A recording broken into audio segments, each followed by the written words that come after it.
జగిత్యాల జిల్లా పెగడపల్లి మండలం సుద్దపల్లికి చెందిన రాజు జ్యోత్స్న దంపతులకు శనివారం బాబు జన్మించాడు. ఆదివారం శిశువు అనారోగ్యంతో ఉండడంతో మెరుగైన వైద్యం అందించాలంటే ప్రైవేట్ ఆసుపత్రికి తరలించామని తల్లిదండ్రులను సూచించిన డ్యూటీ డాక్టర్ శిశువును ప్రైవేట్ ఆసుపత్రికి తరలించగా అప్పటికే పరిస్థితి విషమించడంతో తిరిగి మాతా శిశు కేంద్రానికి తరలించే సమయంలో మరణించిన శిశువు మాతా శిశు కేంద్రంలోని డాక్టర్ల నిర్లక్ష్యం వల్లనే తమ బాబు మరణించాడని ఆసుపత్రి ఎదుట ఆందోళనకు దిగిన తల్లిదండ్రులు కుటుంబ సభ్యులు ఆసుపత్రి వద్దకు చేరుకుని కేసు నమోదు చేసి వైద్యులపై చర్యలు తీసుకుంటామని హామీనిచ్చిన పోలీసులు.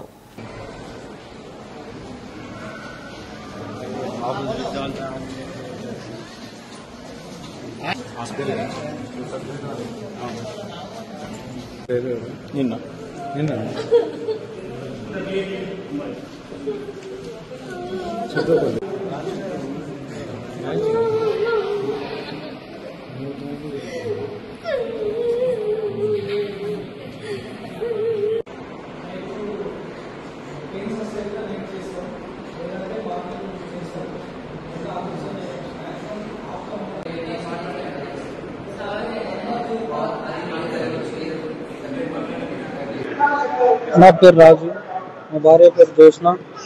సుద్దపల్లి గ్రామం మాది, మండలం పేడపల్లి, జిల్లా జగిత్యాల. శుక్రవారం నైట్ మాతా శిశు హాస్పిటల్కి రావడం జరిగింది డెలివరీ కోసం. 10:52 డెలివరీ జరగడం జరిగింది. మగ పిల్లడు బాబు పుట్టడం జరిగింది. 1 కిలో 800 గ్రాములు బాబు ఉండడం వల్ల ఆక్సిజన్ అబ్జర్వేషన్ లో పెట్టడం జరిగింది. నిన్న బాబు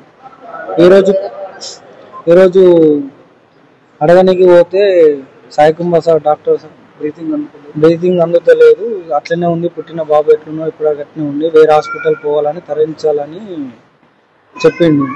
మళ్ళా కాసేపటికి సీరియస్ ఉందని ఆయననే చెప్పి ఆ సార్కు ప్రైవేట్ హాస్పిటల్ ఓన్గా ఉండడం వల్ల ఆయన అనుచరుడు వచ్చి ఇక్కడికి వెళ్ళి హాస్పిటల్ మా వాళ్ళను ఇట్లా పోర్ట్రేట్ చేసి మైండ్ వాష్ అట్లా చేయడం వల్ల హాస్పిటల్కి వెళ్ళడం జరిగింది.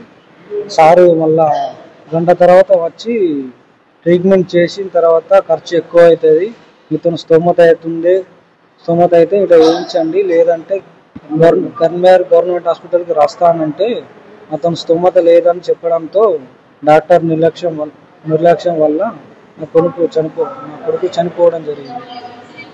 ఆ డాక్టర్ నిర్లక్ష్యం వల్ల. అదే ఆయన కొడుకుకు ఆయన బిడ్డకి ఏమన్నా ఇదే ఇట్లా నిర్లక్ష్యం చేస్తాడు ట్రీట్మెంట్, అసొంటి డాక్టర్కి ఉద్యోగం ఇవ్వకూడదని గవర్నమెంట్ హాస్పిటల్లో కోరుకుంటున్నాను.